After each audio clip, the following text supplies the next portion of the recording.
Welcome to LUX, a game of light. The game starts with the player scanning their surroundings to find a good spot to place the maze. Here, the active AR planes are detected by Google's ARCore and shown in the light blue translucent color through the phone's interface.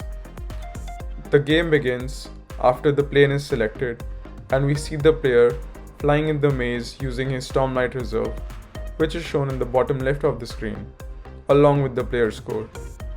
The player can tap the screen to jump or swipe up and down to manipulate gravity. Jumping does not burn additional stormlight but can only be performed near the planes. The player uses the stormlight to fly and lash gravity in different directions. Unfortunately, lashing consumes stormlight more rapidly. The objective of the game is to get as far as possible from the starting point, and as the game progresses, the player moves faster and faster, thus increasing the difficulty of the game. The game ends when the stormlight extinguishes. We see the final score, the option to retry, and the option to quit the game in the game over screen. Now, let's take a peek into the code implementation.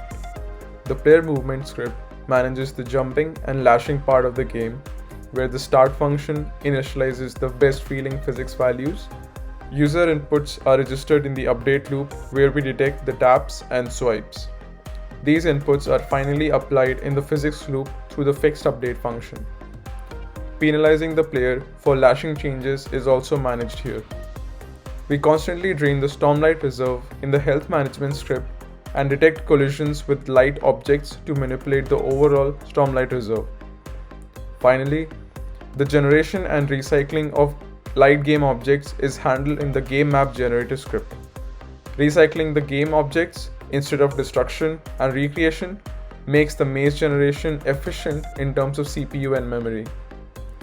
Thanks for watching. Now go ahead and play LUX.